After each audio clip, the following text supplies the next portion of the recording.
Welcome to Daycare Chronicles 101, and I am your host, Miss Tonya. Not at all whatsoever. I ain't got time for that. I want to welcome everyone to Daycare Chronicles 101 podcast. I have a wonderful, amazing guest today, Mrs. Dominique Ellis. She is the owner of Educated Minds, the CEO, all of that. She's a second generation childcare industry professional, and I am so excited to have her here.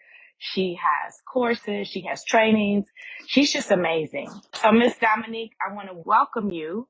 Awesome. Thank you so much, Miss Tonya. I want to give a thank you first before I do any speaking or any talking. It's just such a pleasure to be able to connect with you tons and tons of miles away. You know, I admire everything it is that you're doing, and I love the space that you're in and how you give that raw and realness to our childcare providers and family-based spaces for that safe haven, because that's something that we definitely didn't have. You know, grateful to even be here and have this conversation because there's a lot to talk about. Absolutely.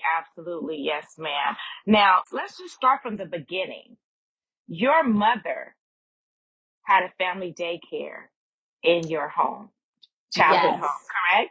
So let's correct, yeah. How was that experience and how many years was that? Oof, okay, so let's see. So my mom started the family-based business in our basement. You know how everybody be like, oh, started from the bottom? Yeah. So yeah, she started the family-based business in the basement where my mom, my dad, and my brother, we lived upstairs, living room and dining room. And that was about maybe a couple months. I was about 3-4 years old.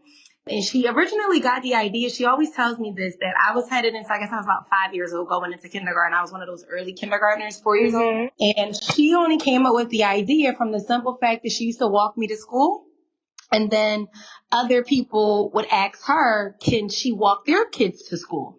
They asked her, hey, could you walk kids to school for me? And that's how it all started. So she realized, hey, I should start walking other neighborhood children, children to school. And she started picking them up. And that was the idea on where the family business was born from. And she started taking in younger kids and so forth. And so at that time, in a family-based program, we were only allowed to have, I believe, 6 children based on that square footage in the basement. So then she decided to expand that business. So like anyone that's in a family-based program, what happens, you guys get pushed to only the upstairs floor, and now your living room, dining room, kitchen, and basement is being taken over by childcare. And so that is exactly what happened, to the point that she did that going on about 8 years in the family-based business. And once she did that, after about the first 4 years, when I was 8 years old, we finally moved out and got a home, but she left the home, the full house, as childcare.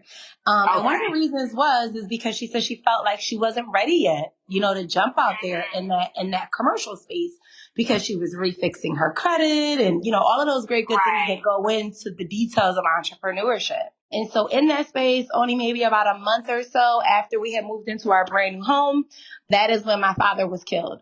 And so she went from having this home to this family daycare to now another home to now a solo, preneur in that space, because my dad was always there to help. And so in that overall space, it's that experience of having children in your home. We were that family. She was a block captain, giving out free lunches, just really building community connection. Yes. And in a safe haven for people to bring their children, even though we're in the home, because, people think like, oh, a big state of the art facility is it. I don't want to put my kid in no one else's home. But what people don't fail to realize is home childcare is the most, nurturing and all that attention you're really going to get, because it's a smaller setting and it's more welcome and it's more loving. So we went through that space. And once I graduated college, right before I graduated high school, is when she branched out and got the first location as a commercial-based program. So she was a family-based childcare for about, I would say, 8 years. Since my dad was killed, I was 8, and we got our first building when I was 17. Okay, so let's talk about you going to college. We are not going to skip over that. Your decision to be in this industry, was it any question about what you would go to school for? Yes, absolutely. I was that child. I hated the fact that my mom was an entrepreneur. Yes, I did. And I know you say like, oh my God, really? But I did, Miss Tonya. You know why? Because it wasn't a normal space. So we're going from not having a dad no more to now my mom is the solo parent. And my mom was one of those people that she taught me early on the importance of education. So while she's a widow and a single parent, she decided, hey, if I'm really going to, be in this childcare field, if I'm really going to get my building, she wanted to have the luxury of not relying on others as a director. So she decided to go back and get her associate's degree for free through the daycare. So she decided to go back, and me watching and witnessing both pros and cons, right? So I seen her getting money, right? I seen her helping her count money and learn how to write checks and all of that and take fabulous vacations. But I also saw the hard work in the aspect of when you just start a business, barely no support, this space. So she can't come to one of my, I'm a swimmer. So she couldn't come to my high school swim meets and things like that because she was a solo entrepreneur and a widow. So I hated the fact that she was an entrepreneur because she didn't have the regular ability to say, hey, I want to take a day off work and go to my kids this. Everything we lived a very on the go lifestyle. But I knew in high school, and this is something that I always, share, that I had dyslexia. So in high school, I was one of those students that by the time I was in 10th grade, I was still reading and writing on a 6th grade level. Wow. And so one of the things my mom instilled in me is hard work and education, and can't no one take that from you. And you develop that now, as a teenager early on. So I was one of those kids that was at Sylvan Learning Center with no grant or no scholarship, her paying it out of her pocket to make me become a better reader and a better writer. Because that was something that my mom struggled with, in high school, having that dyslexia and having that learning disability. So I knew that. And that was something that she told me, hey, I didn't want to be a doctor. I didn't want to be no lawyer. I didn't like math. I didn't like science. I just like to talk. And so she said, I said, well, what do I really want to do by the time I got to high school? And I just seen how much of a struggle we went through for those past 8 years, trying to grow the business, that it almost was a space of, I had been doing it. I had been, in high school, I was picking up kids in my own car for after school program. I was walking kids to school. I was cleaning dishes. I was doing all of those simple things as a teenager that when I got to college, I knew I didn't want to be a teacher. Like I knew I'm only doing this because I need my own degree. So when we get multiple sites, we don't have to depend on other people and their degrees if people leave or quit today or tomorrow. Okay. Listen, I got to recap this. I know I said a whole lot, Miss Tonya. I've been talking. No, let me tell you, because your story is so genuine. Your story is so true. And it's like to have that helpmate there that is no longer there a month after you purchase your home. And it's like, as you're automatically a widow, a single mom, you're, with your business, it's just you. You know, it's like that right there was a lot, for the whole family to deal with. And then especially mom, because she is everything. And she went back, she got her degree, whatnot. And with you having dyslexia and overcoming that, like, just amazing. And she was like, look, this is not going to be an obstacle. You will overcome this. Yeah, she would make me go early. I would be at school at 7 a.m. getting free tutoring in high school. This is a teenager at this point. I would be at school at 7 a.m. when school didn't start till 8:30 to get free tutoring. I never could, it was all about, this is a group effort. This is a family effort. But she did give me that space of, what is it that you want to do? That's one thing I can always, say about her, that she did, like, what is it that you want to do? And I kind of looked at reality, like, what are the careers that's out there? Public speaking wasn't even a thought at that time. It's like doctor, lawyer, teacher, all your baseline classic careers. And I knew that I didn't like science. I didn't like math. I do enjoy working with children. And if my mom already has this business, I didn't know the future of the business, but I knew, hey, it's working for her and I see her as an entrepreneur. And I think that that's something that I want to do. So with all that hard work, I ended up, kid you not, Miss Tonya, 2 days before I graduated high school, I only put my name on like a regular little piece of, like a little loose leaf piece of paper at the counselor's office. And 2 days before I graduated, I got a full scholarship to a whole nother college after my mom had already paid a deposit for me to go to a whole nother University of Delaware, because that's where my brother had graduated from. I ended up getting a full academic scholarship to Westchester University, and she didn't have to pay anything, literally nothing. What a blessing. Yes. Oh Yeah. my God. And that's when I knew the power of knowledge and the power of education and the power of hard work. Like that really was, because you can't go to lunch and you can't do all the things that high schoolers do, like, go to parties and play let outs, because my life was different. And that's when I knew the power of, education and trying, because being a 10th grader, writing as a 6th grader, it's horrible, And so I ended up getting accepted into it was called this International Baccalaureate program that they had at all the local neighborhood schools, but it was a curriculum that was at like one of the more primer, higher end schools. Yeah. And that caused me to get a scholarship, and that's when I went to college, and I just majored in ECE. But I can tell you, while I was in college, it was right then and there, they teach you how to be a teacher. Mm-hmm.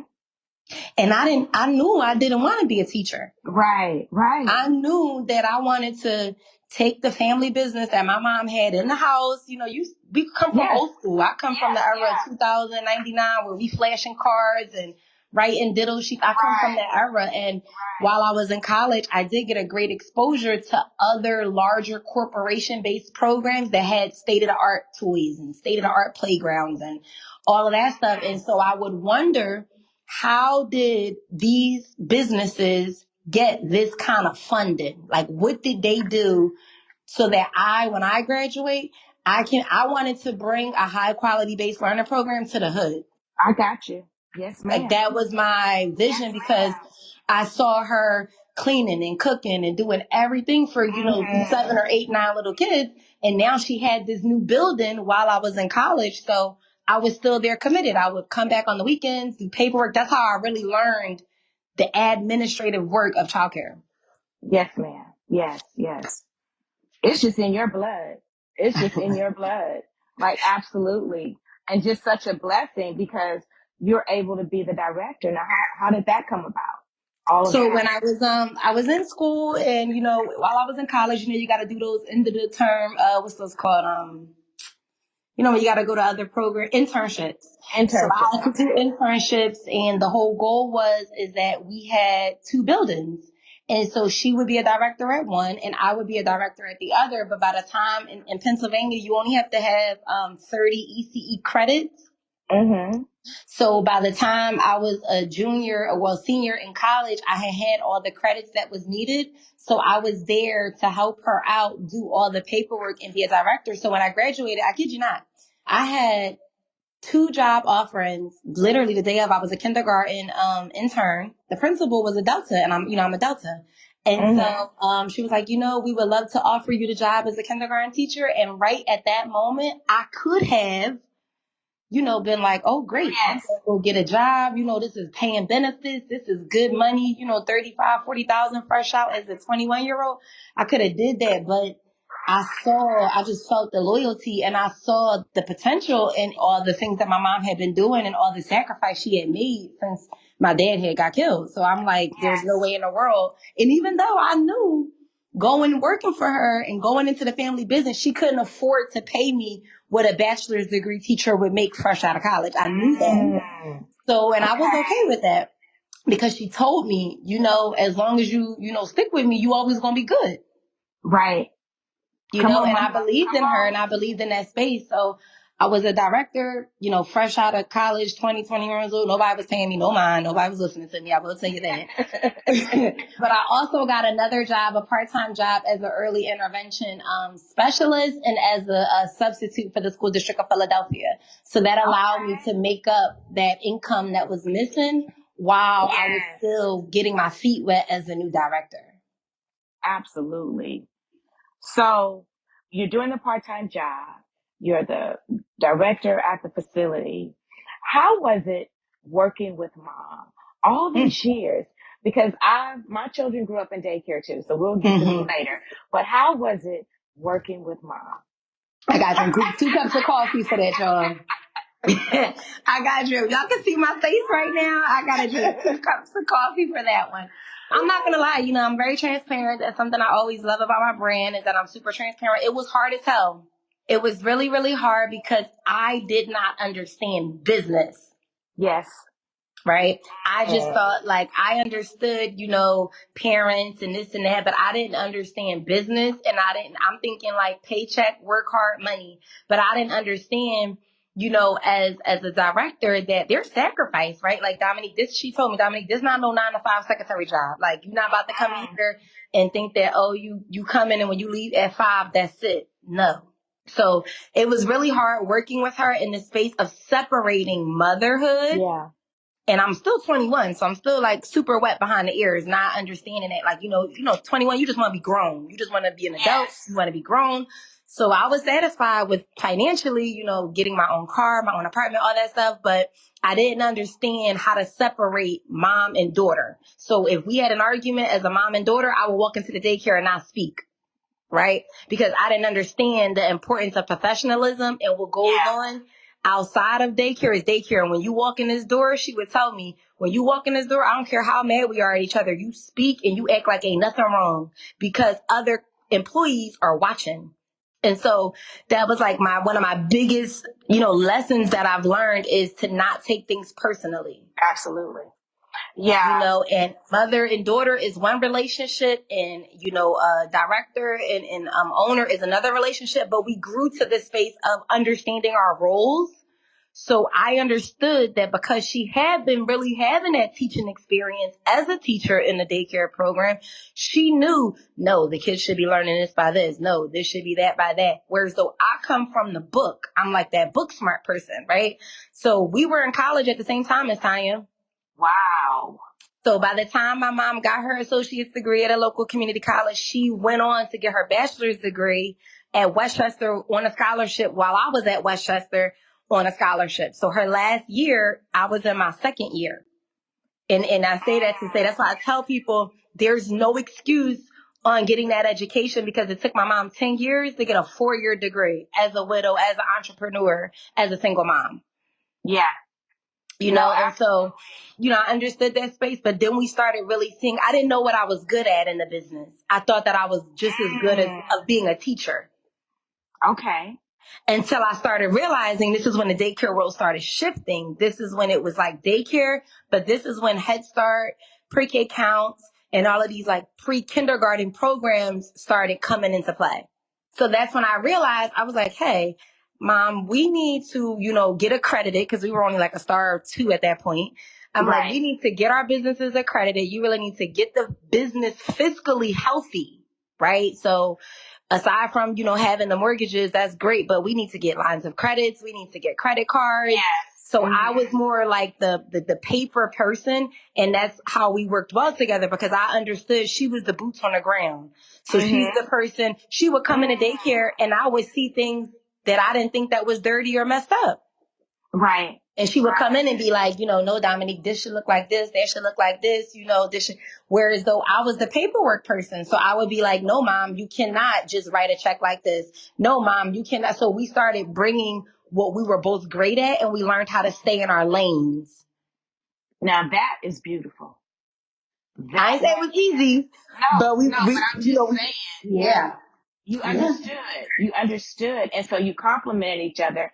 And the great, wonderful thing about that is that you can trust one another. That was the biggest thing. So then we went into, so then I went into the concept of, okay, this is really I still had these other 2 jobs for 4 years. Oh, wow. Okay. Yeah, I was still working. I was still we had 2 buildings. I was still fully committed. I was working. I would only take off on Fridays. And on Fridays is when I would go to other daycare centers and do early intervention. And, that was great. But it came a point in time when I realized, Miss Tonya, I was about 4 years in. No staff was listening to me. Parents were coming in whenever they was wanted. I was intimidated. Okay. Because I'm only 24 and I'm responsible for managing staff, because my mom was doing she had her own building. And so she's like, this is your building. This is your business. Learn it. I'm giving you a whole building. I'm giving you staff. She's giving me everything, but I wasn't a leader at that point. So I went back and got my master's degree. free through the daycare because, they got those programs and stuff like that. Okay. So I went back and got my master's degree for free. And what I decided to do was instead of, just getting it for free, like let's say I needed housing, and because I was only 24, my mom is one of those people that, yes, you my daughter, but just because you my daughter, I'm not giving you all that I worked for the past 20 years without you. Okay. You got to come in correct with your money.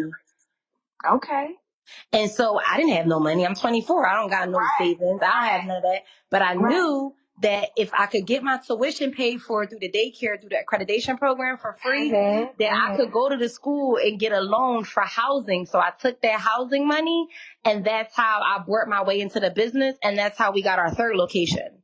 That was very, very So that's because I couldn't walk into a bank and get a loan, but I could walk in and get housing money because I already had an apartment and I had a job to pay for my apartment. I just needed access to money so I can come in and say, hey, we're really partners. We're really co-owners. Not because I'm your daughter that you're just going to put my name on paperwork. It's amazing how the different states have different opportunities for, providers and whatnot. And Philly has a really good thing going on there. Yeah. With all of this, let me tell you, that's a blessing. Absolutely. It's not like that in Cali. I know. And I hear that through a lot of my clients that, it's not like that in a lot of other states as we learn. They're like, what program is that, Ms. Tonya? So I do, I know. But you know what, Ms. Tonya, you'd be surprised. It's a lot of opportunities, but people don't want to do it. So you would think that, if that's an opportunity that her mom did, it would be so many other people getting their degrees for free. And, but it's all about the dedication. Oh, absolutely. No, absolutely. It's all about, I was 26 at that time when I decided to go back and I didn't need to get my master's degree. It wasn't going to, feather my salary, because as an owner, you choose your own salary. But I knew I didn't have no leadership skills. I didn't have none of that. So that's why I went back and got my master's degree, because I knew ultimately I did want to be a professor in my late 40s and things like that. So I took the opportunity, at that time, to do that, also knowing that I could access that money. And then we just started, building from there. And that's how we actually finally got that break on getting that pre-K program that we've had now for the past 5 years. Okay. So yeah, that's the story in a nutshell, Ms. Tonya. Well, let me tell you, just from listening to you and all that you have shared here, I know that your mother is truly a phenomenal woman. Absolutely. She is a strong Black woman, and she has raised a strong Black daughter, and the fact that you chose to be there to carry the legacy on, with your mom and be there. And there'll come a time when, there'll be grandchildren that will possibly go to, the centers as well. It's just, and you're giving back to the community, and you've taken the opportunities that have been given to you. And so a lot of times, even with you, having dyslexia, nothing stopped you. I can't even imagine how you felt in the 10th grade reading on a 6th grade level. I can't even imagine. And I just felt so, what's the word? I felt very alone, because they had, how they have those new pilot programs, like these higher end pilot programs in high school for all the smart kids. So, and what do they need? They need minorities in those programs as well, right? So it wasn't picked up until I got into that international program that, hey, your daughter really has a problem here, and the one thing that my mom always tells me that the lady at Sylvan Learning Center told her, you could drive every last BMW. You could have every last, this is when before Fendi made its re-entry, right? You can have every last Fendi Coach bag, but her right here, she's your investment. So you invest in her education now. Absolutely. And that was the one thing she always tells me. And I keep that, just in my heart, that, that's something that is always, I understood the importance of education because it just gave me those, different options. So me turning down a school district job, I've turned down plenty of jobs, that's easier. Being an entrepreneur is hard, I know, Yes. Being an entrepreneur is hard. So it has been, but I do see the overall, I always tell people the seeds that you plant right now in your 20s is how I'm living the way I'm living at early 30s. Yes.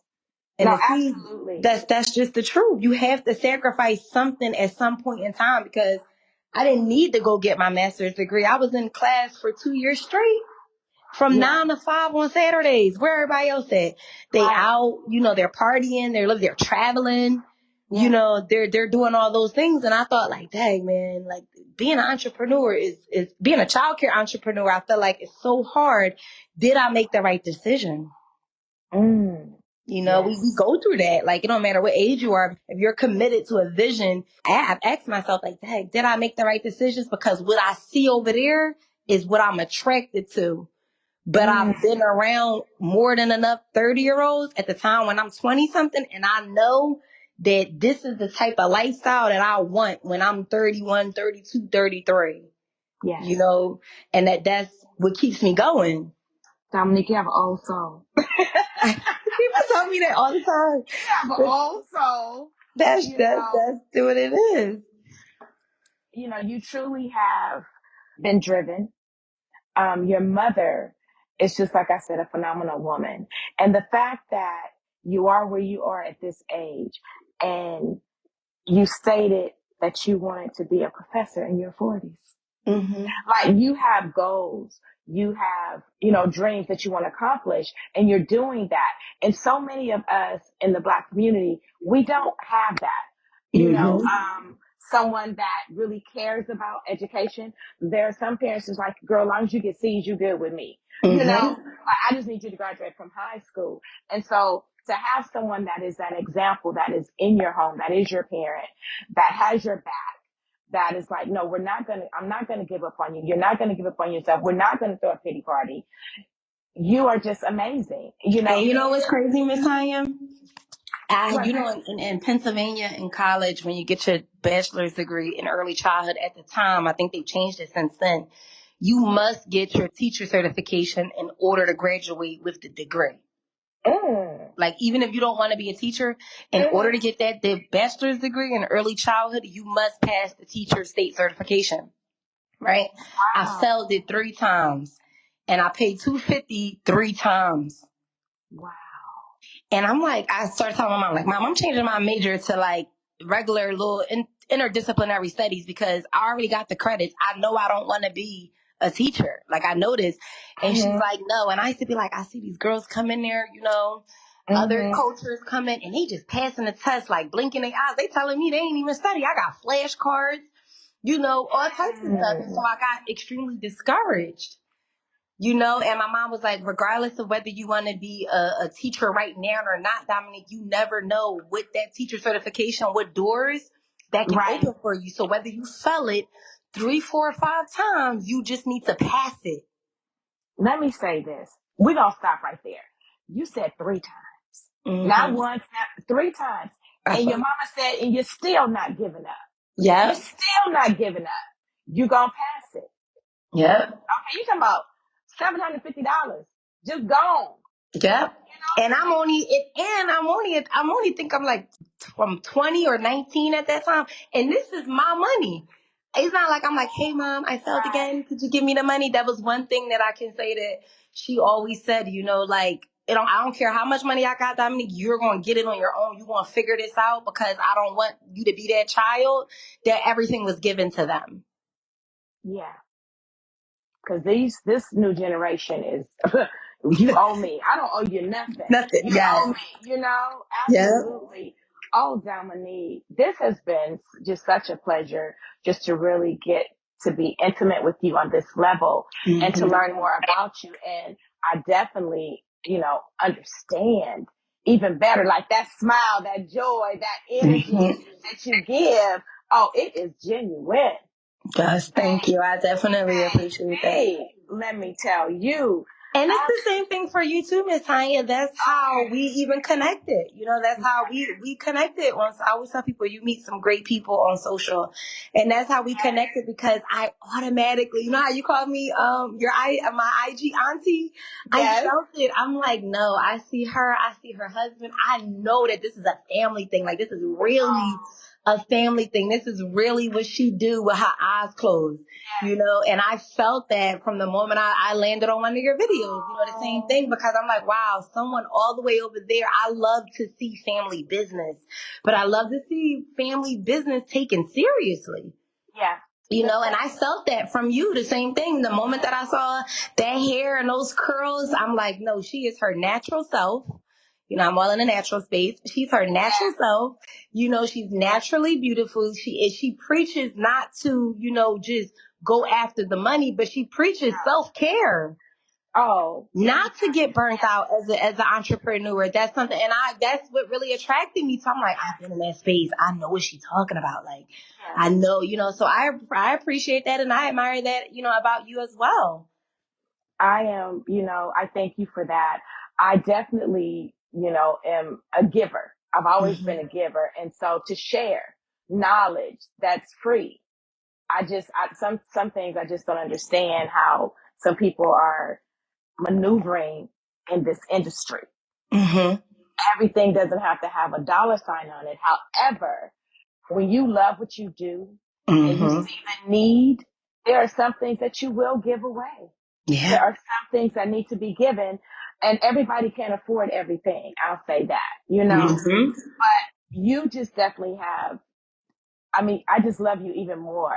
Thank you. I just love you even more. And, you know, Philly is something else with the childcare centers. Like, yes. I love the fact that you, as a center owner, respect the in-home provider. Still. Yes. Because it's so much set tripping. Just, you know, center owners feel like they're so much better in-home, you know, and it's like in different states, like in Cali, in-home, there's more in-home than there are centers. You know, in different states. In Texas, there's more centers than there are in-home. So it just depends on where you're at and the dynamics of everything. But the fact that you respect. And you know, one of the biggest reasons why I do respect it, you know, because I know you're in that space too, is because I come from that, you know, and I always tell my clients, I always tell people, you know, like one thing you got to understand, you don't have to jump out there. Don't jump out in the ocean if you're not ready for the ocean, right? Jump in the lake. It's okay to start small. You know why? Because I realized before my mom got her first building, I was wondering, like, well, Mom, you know, you're doing good with these kids, but when you going, you know, get your own, when you going to get a center, like, cause that became the popular thing in Philly at the time. When are you going to get a center? And she said, I'm going to get a center, you know, when my credit is right, because I'm going to own my building off the gate. Right. And thank God she did, because here we are. She done been in that building since 2007. Here we are during the pandemic when people couldn't pay their rent and all that stuff. That's where the SBA jumped in there and paid people that had all SBA mortgage loans, paid their loans for 7 months straight. Right. And so that was the real reason how I learned ownership. Like, oh, okay. That's how you do that. And she was telling me, she said, my mom was one of those people. She said, Dominique, when I was 21, people know my mom. She's one of those people. She loved dressing. She loved fashion. She just loved getting fly. Like, that is her. That's how she's always been. And she told me I was one of those people at 20 years old. I had 14 credit cards. And so she said, that's the reason why I stayed in my home, because I could eat in my home. I could make good money in my home. I could rotate shifts and schedules in my home. I could build relationships in my home. I could learn how to have other people come into my home and work for me and keep it like a business. She developed professionalism in her home. Ooh, come on. You know, so she was developing all of those skills. Like, no, just because the living room and dining room don't mean you come downstairs with your bonnet on. That's right. Right? If you say you open at this time, you open at this time. just because you have an emergency, you have to do things accordingly, you know? And so that was one of the reasons why she was like, no, I know that I can't lead a team of 5, 6, 7, 8 girls. I don't even know how to lead 2 people yet. I'm afraid to tell them I gotta fire them, you know? So it was so many things that she developed and learned that then she positioned herself to go get that building and build that equity and all of those things in your business name. Right. And that's one of the reasons why I respect, you know, people, because people think like, oh, I can only get 7 kids. Well, did you look at their schedule? Did you look at you know, there's so many Philly providers that have the same program that I have in a center base in their home, Miss Tonya. Yeah. No, absolutely. Absolutely. You know, I've been a home provider for over 30 years. Did I think it would be this way? No. But when I tell you that parents come in, they're like, oh my God, this is like a preschool. And it is. Mm-hmm. And it is. It absolutely is, you know. And so, you know, you spoke on professionalism, and that is something that we have to have every day. I don't care what you feeling like, what you looking like, whatever. When you open that door, it has to be all about professionalism. Your clients don't respect you when you're not being professional. Mm-hmm. You have to be professional at all times. Yes. And that's one of the biggest things that I always, you know, preach, especially like in any of my coaching programs and things like that, because I get a lot of family-based providers, because that's, you know, you get what you are, what you attract. And that's what I come from, you know. So I always tell them, whatever I'm teaching y'all, you can do it. It may not be on the biggest scale that my program is at, but my classrooms are small. You know, you got to master what you already have. Come on. Master what you already have. If you cannot show that you can handle 6 kids and open up on time and do your money and your budgeting and your bookkeeping correctly, what makes you think that God gonna bless you with a building that now you got to deal with that mortgage and those responsibilities plus these other financial responsibilities and people? You can't even have an employee handbook with 2 people in your family daycare. So what makes you think you're going to be ready for that next phase? You got to and that's one of the things that I always tell people, like, oh, they're like, I want another building. Because, you know, having multiple buildings is like a thing, right? Multiple sites. That's hard work. I tell people, we had 4 locations at one point in time. We lost our mind. This is why we got 2. Okay. We didn't get 4. We didn't get go down to 2 because we lost licenses. No, we personally decided to close those buildings because we had to recreate the structure of the business model. Multiple sites is not going to get you multiple money. So let's talk about that. At one point, you all had 4 sites. Yes. And you made the decision to downsize back to 2. Yep. Now, I will say this, with the 4 sites, because you see a lot of, you know, people out here, I have 2 sites, I have 3 sites, I have 4 sites. So when you see that, you're like, oh my goodness, you know, she's killing the game. Mm-hmm. But break that down. Yep. I'm gonna drop it down for you, right? So at that point in time, we got into ownership. You know, this is when I officially joined the business as an owner and all the paperwork and all that stuff. And, you know, everything was going great. Everything was going well. We was getting money. Everything was going good. And my mom was like, you know what? Let's get another location down the street from us opened up. Like, it was vacant. And it was already licensed as a childcare program. So my mom was like, you know, I don't want to own any more buildings. Like, we already own enough property. We're just going to rent this building location. And we're only going to take toddlers at this location. So this is only going to be our infants and toddlers 1 to 2s, because our current program was good enough at 3-year-olds. So boom, we secured that building, opened it up. All of that was good. That building started going great and good. Then we was like, you know what? We're still in the same community where I was born and raised at, right? So now we're in we're in another community. We're only like 10 minutes away, but you know, we're building rapport in that space. So another daycare business opened up. It went vacant directly across the street from my current site. So we was like, you know what? We're only going to make this an after school only program.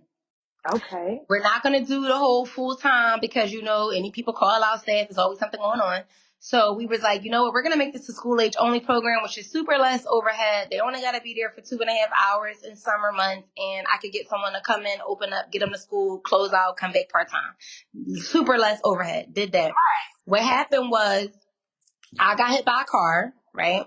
Oh, And goodness. my mom started getting the high blood pressure, which, when you get up in age, that's what happened. And so Right. we realized at that point, it's either health Yes. or wealth, Yes.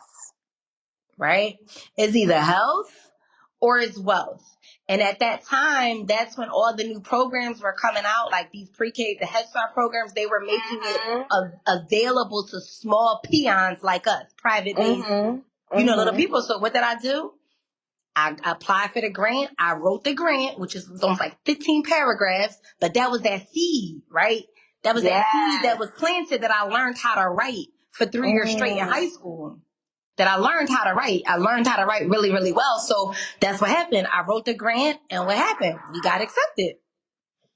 Wow. So the grant got accepted. The grant only got accepted at one location because that program was that high quality program, because we were also trying to climb the quality ladder at the same time. We were in like a cohort program for like 18 months. We were climbing that accreditation level. And that's exactly what happened. We got the grant program, and I told my mom, I was like, you know what? This what we did in the lease. And I always tell people when they lease buildings, you are not going to make no money for the first 3 years. Like, Right. you're going to break even. You might make a couple, but it's not going to be a consecutive 3 quarters of running up the bag. It's just not. Yes. Like, as a new entrepreneur, you are learning, you are mistaking, you're taking losses, you are learning. And many of the times you're breaking even, right? And so that's what happened exactly. I was like, you know what? At the third marker, I put this clause in every single lease that I've ever had, minus like residential, but any commercial lease, we've always put in there at the 3-year marker on this 5-year lease. If I'm not making my return that was projected and expected, we can terminate this lease and give you a 60 to 90 day notice. Okay. Now that right there is very smart. And that's what happened. The numbers were not projecting. You know why? Because when you have multiple things going on, what you give your energy to is what grows. Yes. And so what happened? The 2 locations were great, but I'm a firm believer. My mom has always been a firm believer that every building has to be great. This one building can't be shining and beautiful, and the other locations is falling down and burnt out. That's true. Right? That's your So, brand. Right. yeah, so that's what happened. One building would be good, another building would have a staffing issue. One building, it was always something. We had no freedom. Okay, gotcha. There was no freedom on if I'm off, I'm off. Right? There was no freedom in the business because it's always something going on. Whether somebody call out, or whether it's an inspection, or whether it's an accreditation visit, or whether a parent got a complaint. And if you're really operating your business at high standard for all across the board, you are involved. We were never one of those owners that's like, oh, well, we're going to hire a manager and they're going to deal with all the problems. No, we're involved. There's one thing that I say, and I live by. It takes one false accusation. It takes one major accident or incident to change your whole life when you are the owners. Staff can go find a job somewhere else. Yeah, anywhere. And that's what was happening. When you start getting a lot of programs, a lot of incidents. So then you got toddlers and infants. What happens? Accidents and bites and this and that. And ultimately, that's when we started learning. And this is when you get that coach, right? So we started getting business coaches, not in the space of childcare. We started getting business. Like we knew childcare, but you got to really understand and know business. Okay, you got these 2 buildings. How can I maximize these 2 buildings? Right. Like, what can we do? Do I need to change the shifts? Do I need to get another funding stream? That's what we really started doing when we decided we were going to, crunch down and only have 2 locations. And then I wrote the second grant, and that's how the other daycare got the second grant. And so at that point in time, we were just like, we're going to be done with these buildings. We're going to dismiss these buildings. And I'm glad we did, because it was almost like 2 years before COVID. Since then, both of those buildings have been 3 more daycares since then, and they haven't opened because of COVID. Yeah. Yeah, you guys are right on time with that. You're right on time. It's always about timing. Yeah. Because out here in Cali, the centers closed for the most part because that was what was required of them. But family daycare was able to stay home stay open during the Open. beginning of COVID. So Yeah. we held it down. We held it down with nothing from Wow. the state or anything. We're just now starting to get some things now. My husband was running around like he was Denzel Washington in the Book of Eli, finding, I am not lying to you, Clorox, bleach, Lysol. Providers would just be like, Miss Honey, we got this here. Thank God, people know me a little bit. They would DM me or text me. And my husband was running around because he's a teacher. So when he was working from home. Wow. So he would be able to run out and go grab things, stand in long lines for Lysol at dentist offices and dentist supply places. Oh yeah, it was It was rough out crazy. here. It was really crazy. So you guys were able to sustain, and I just love the fact that now I love the fact that you all were able to be like the early head start. That's what we call it out here, like that. So the children that you have in the centers, are they just children that just come from parents from the state? Do you have to seek them out? Or how So we so our programs that we have like a couple of them. So we have your basic private pay parents, that pay out their direct pocket. Right. Then we have the subsidy-based program where, if they qualify for primarily low income, right? Because we're in a low-income neighborhood. So they qualify for low income, which is subsidy for the most part. They got to have a job and, meet those low-income standards. That's how we survived for the 20 years, primarily low subsidy.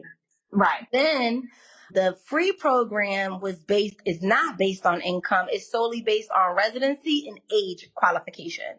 So the parent doesn't have to be working. They don't have to, do any requirements. All the child has to do is be 3 by a certain age. And the parent has to be a resident of Philly, and they get free pre-K services for a half a day for 10 months at a time. Okay. So we pretty much have the same thing out here now, with the TK program and the early head start. Those are some new things that they're having out here in Cali as well. Subsidy is what my business is pretty much sustained on. Okay. At this time, I have more private pay. It just depends. It depends. Yeah. It just depends on the season and the parents and who's moving into the neighborhood. You just never know. So things do change. Let's get to this book. Yes, my favorite. That's my proudest project yet. Whew. We are going to get to Darla Misses Daddy. Yes, that is my proudest project yet. It truly is. I can say so. I'm going to try to hold the tears back because I know that this book, I'm going to let you explain how this book came about and why this book means so much to you. So, yeah, I know, right? I haven't even prepared myself to have that answer to that question yet because I know that that's something coming up, even for the book signing. But that's why I love that authentic space, and that's why I love this critical conversation and to constantly keep them flowing, because it's also a space for us to talk and chat and just be so real, Yes. So the book came about because let's go back. So, we said my dad had passed away, and I wanted to. This is when I started thinking of generational legacy and generational wealth, right? So in this space, when Educated Minds first came about, that was one of the ways that it came about, because when you get to for me, when I was in my mid 26, 27, I wanted to learn other things outside of daycare. Like that, I felt like I had been doing childcare for so long that I genuinely wanted to learn other things outside of that. And so that's where the whole Educated Minds brand came about. I started educating my mind on legacy and generational wealth and funding and mindset and all of those great good things. And so in that space, I realized, hey, my dad started this business with my mom. Right. So we have to keep his legacy alive some way, somehow. Like, I know they know my mom. I know they know us as mother and daughter. Like, I know that they know that, but they don't know, who was really the pillar and the core foundation of this entire vision. Right. And so in 2018, I decided to create a scholarship with my brother, and it was called the Calvin Ellis Memorial Scholarship. I ain't had no knowledge on how to do no scholarship, Miss Tonya. Okay, I just was like, you know what, Mom, we're gonna take $2,500 out the bank account, and I wanted it to specifically. This is when I got into the giving back space. This is when I understood the importance of giving, the importance of self-sacrifice, the importance of helping others. Right, like getting outside of your head and all that you want to make. I got out of that space. And so we created the scholarship, but the scholarship had to specifically be for a child that lost their parent and was going to college. So they had to be a senior in high school. They had to have, I think, like a 3.2 GPA because, education was a pillar in my upbringing. And then they had to have lost a parent, write an essay, do an interview. I just Googled it, figured out how to create this interview process, and that's what happened. We interviewed 20 candidates. Wow. 20 high schoolers started mailing in their applications. I was going to high schools and speaking and doing career days and all of that great good stuff. And that's what happened. So once we gifted that child the $2,500 scholarship, I realized, Dominique, yes, you're 26 now. And yes, your dad has been gone for 16, 17 years, but there's kids that are just like you. Look at, you did 20 interviews, girl. And these kids are 16, 17 years old. They don't got a strong mom. They might be with grandma. They don't got the resources that you had. And that's what really made me stick with the concept of losing a parent. So then in Philly, maybe about, this was right before the pandemic happened, I kept saying like, oh, I want to, write a book because now in our urban city, the murder rate was back up, right? Like it's always been, we're like one of those Philly, Baltimore, top of the list, crime rates. It's always been like that. But it really started like skyrocketing high. And so I had got a kid in my center that lost a parent. Like that's normal in our world because we're servicing inner urban community children. Right. And so that's just, what it is. And I understood the importance of the prison to preschool pipeline. Right. Because that's what that's what I was writing my papers on and all that stuff. So I understood the importance of that. But what I forgot was just the sympathy and empathy of a 4-year-old, a 7-year-old, an 8-year-old that their parent was killed or they lost them to cancer or anything happened. And now their everyday world, it's not that no more. But they come to school and us as teachers, what do? We give them a little bit of love and understanding for a week or two, give them that extra care because we know what happened. But then the child start acting out, right? The child start doing things differently, or the child starts playing by themselves, or the parent is so hurt. She's so not here in the real world because she's dealing with a real grief experience that us as educators are scared to talk about it. Absolutely. Right? Like I remember plenty of times me saying like, I don't want to, even bring up the word dad. I don't even want to say the word mom to this little boy because I don't know if anybody's even had that conversation. I don't know. Everybody's way of giving those things to their child is different. When everyone's belief on how they should deal with that with their child is different. But I realized like, hey, Dominique, you need to write a children's book so that way, at least if this happens to anybody in any preschool, right? At least that way, that preschool teacher or that social worker or anybody can give the mother a book and she can read that to them at night. They can have that conversation at circle time. They're not going to feel as helpless as you have, when you brought kids in and you didn't know how to have it. It's visual. Yeah. And I had a little boy. I had another child that came into my center and he told me, he said, Ms. Dom, he never seemed upset, right? And one day he was staring out the window, so I went over to him because I'm in the classroom, so I'm the director, I'm the teacher. Like, I wear multiple roles. I'm not like one of those people that's never in the building. Like I'm only the owner. I'm hands-on. So I was a teacher covering, and the little boy said to me, he said, look right up there, Ms. Dom. And I said, but what is it? And he said, that's my dad right up there with the birds. He's right up there in the sky with the birds. And the bird was right on a building across the street. And I didn't even see the bird, but he saw the bird. Okay. And that's what made me be like, okay, I need to really figure out how to get this book out. Because if you remember in the book, I have a picture of a bird. Yes, you do. The same concept.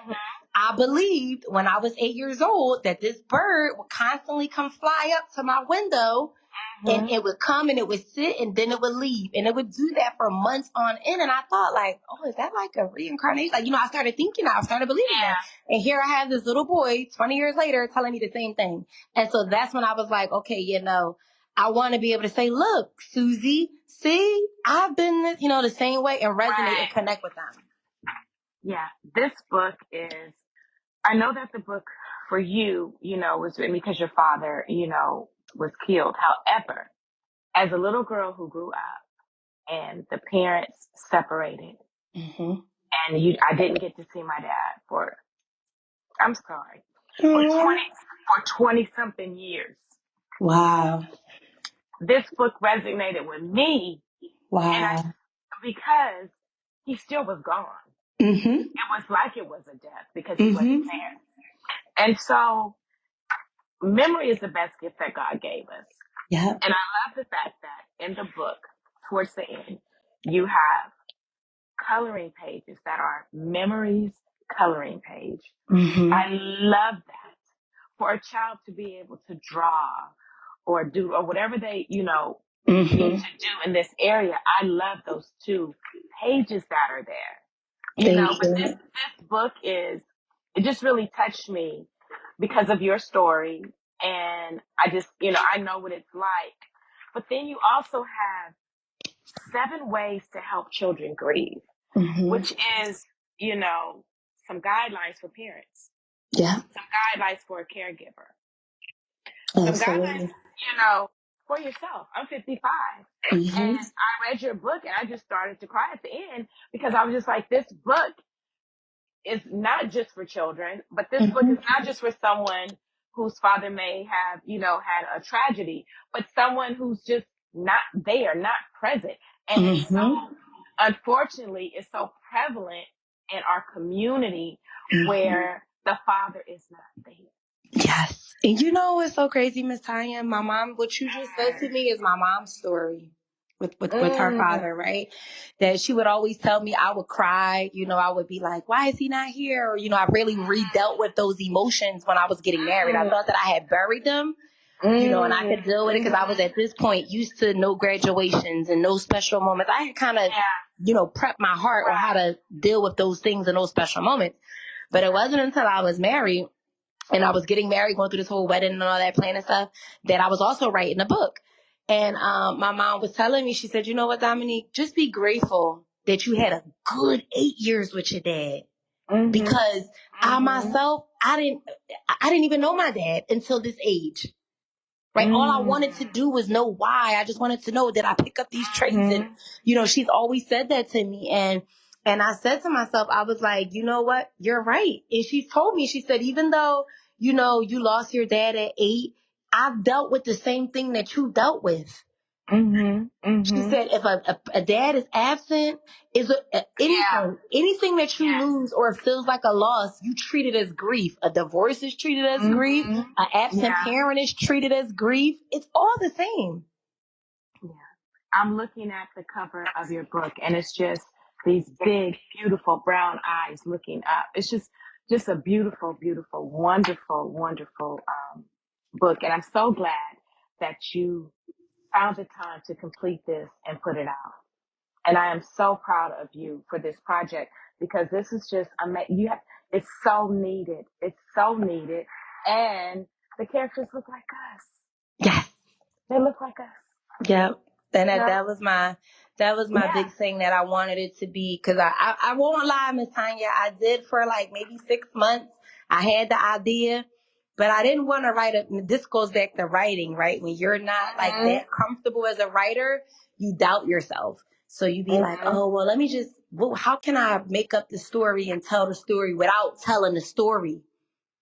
And I said something, I think I was watching like a coach that I have where I was listening. I always watch YouTube. I love YouTube. I was watching stuff to educate my mind. And they said, just be you, girl. Yeah. Absolutely. And I was like, why am I making this storyline so hard? Trying to be no, tell what happened to you. Just tell what happened the last damn night. Just do that. And that's good enough. Absolutely. No, the book it covers everything. I love the flow of the book. Thank you. I love the pictures that are in the book. even for a child that cannot read, Mm-hmm. through the pictures you can see. You know what I'm saying? And so the book is just really, really amazing to me. I'm so proud of you in this project, and I can't wait for it to get into the hands of our babies, because Yes. they really need to do this. I am going to purchase some of these books and raffle them off, because Oh, the providers need to have this book in our homes, in our yes. facilities, in the centers.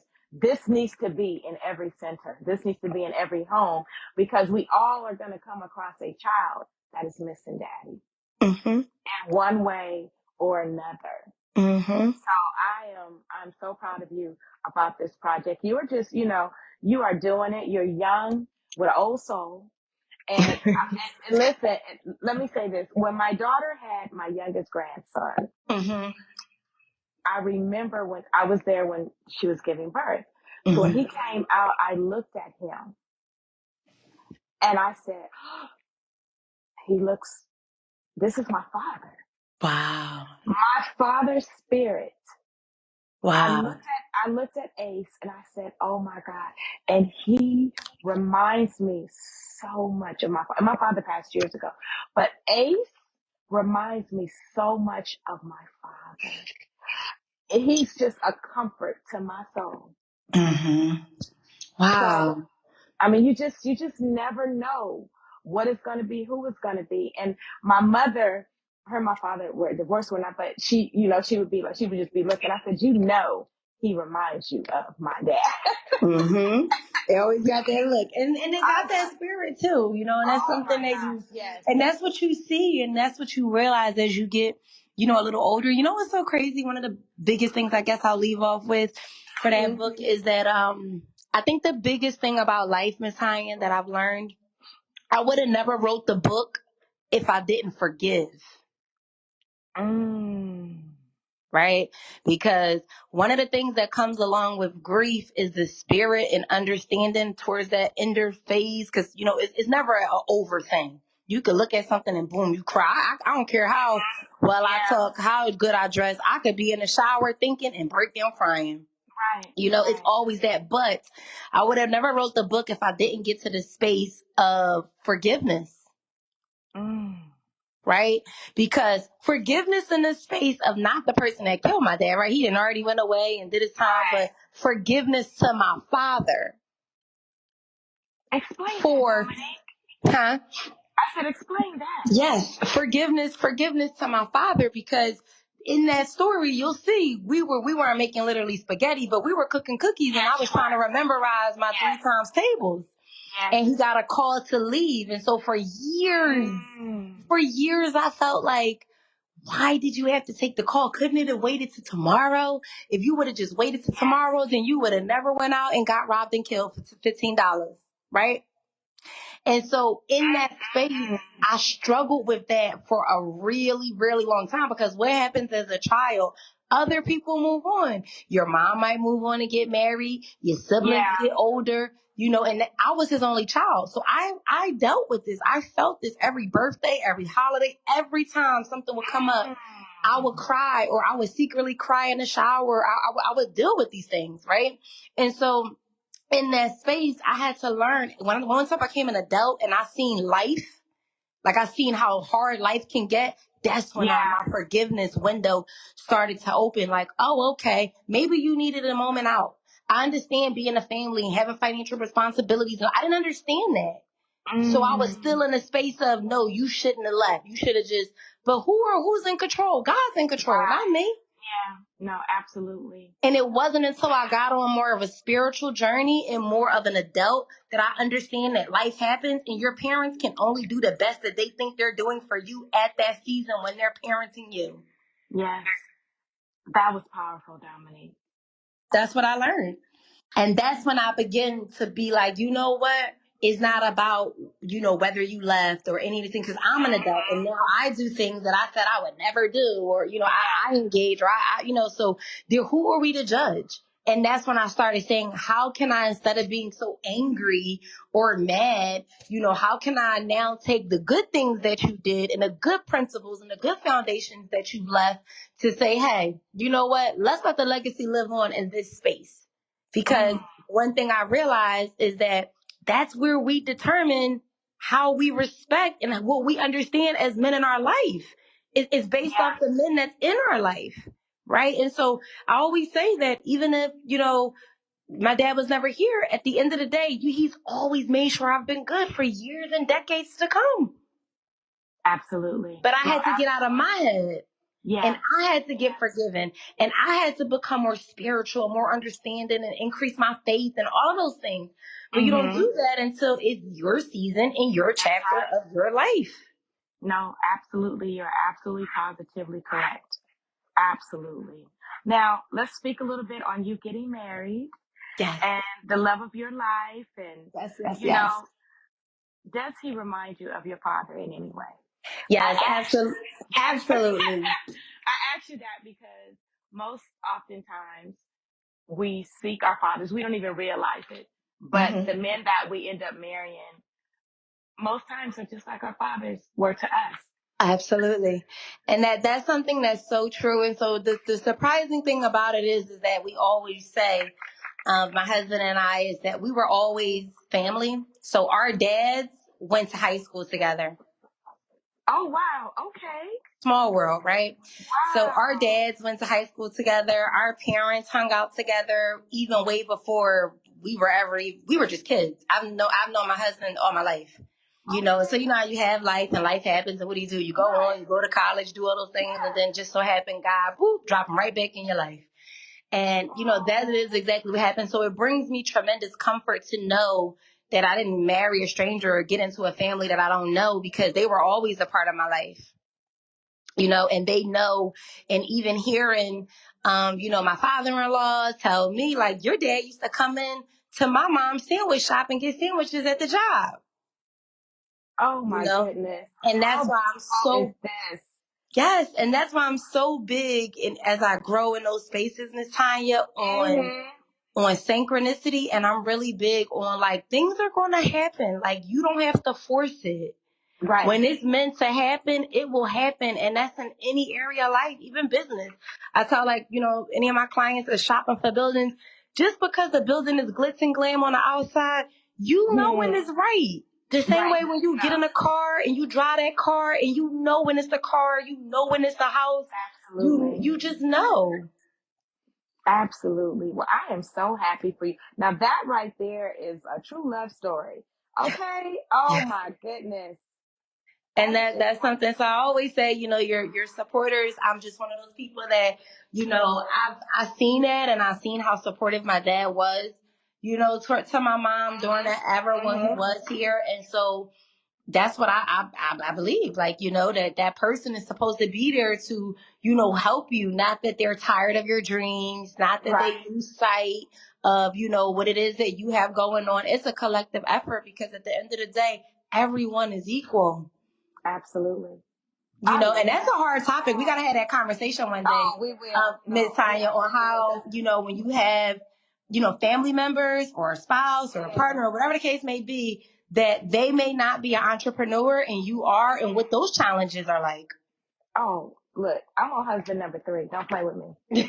My mom is too. I'm on husband number 3. Do not play with me. But he is my first husband. Yes. He is the real deal.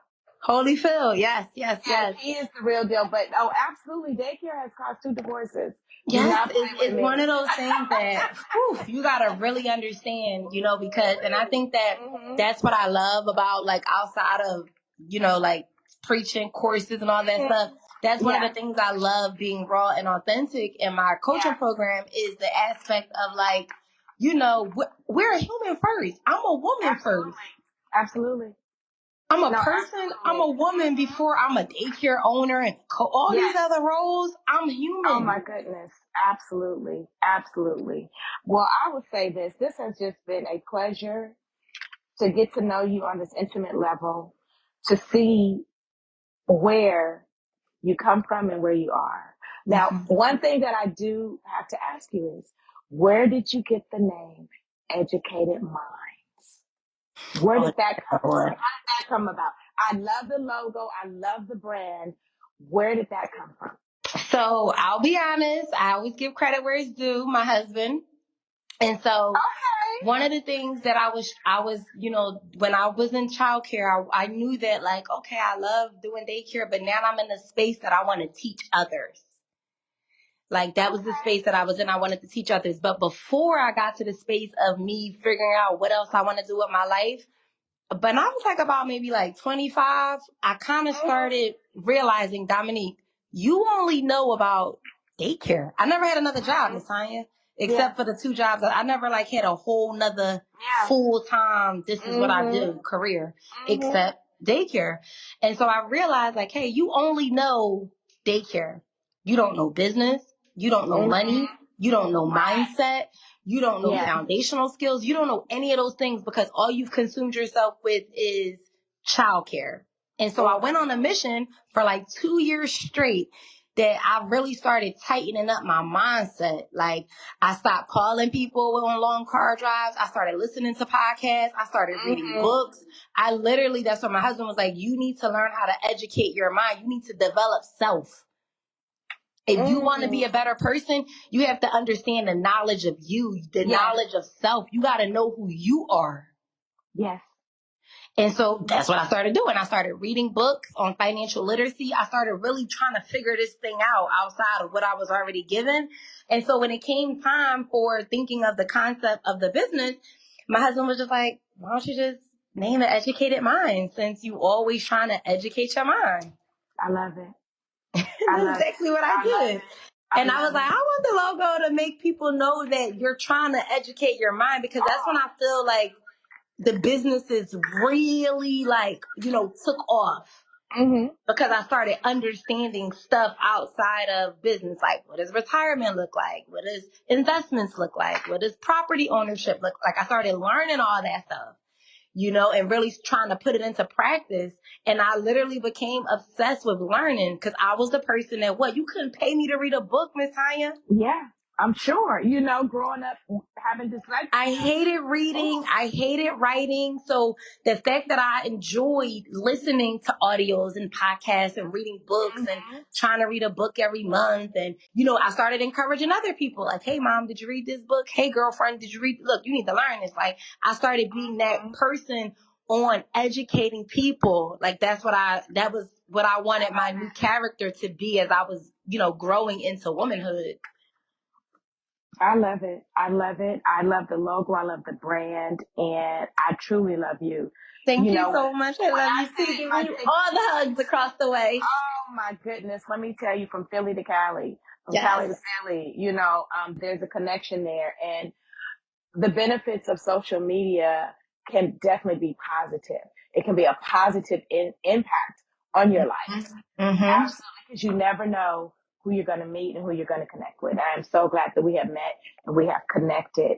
And we're going to have to get together to do a live for Darla Misses Daddy so that we can give away some books. We will do that. But I thank you for your time today.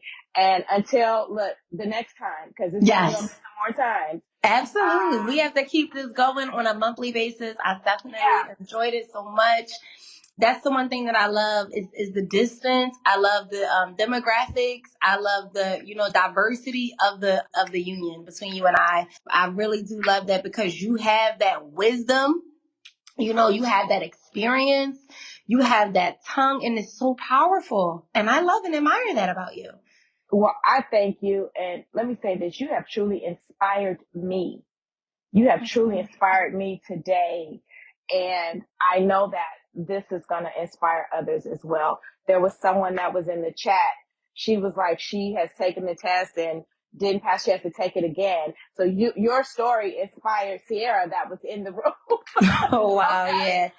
And that's all it's about, Miss Tonya, is just being, you're like just being transparent, because how many of us, deal with so many different. Oh, goodness. Yeah. But yes, we definitely have to schedule another one. I appreciate you having me on and having this conversation. I look forward to keeping them coming as we go into 2023. Enjoy the rest of your weekend. Have a good one. You too. Bye-bye. Bye-bye.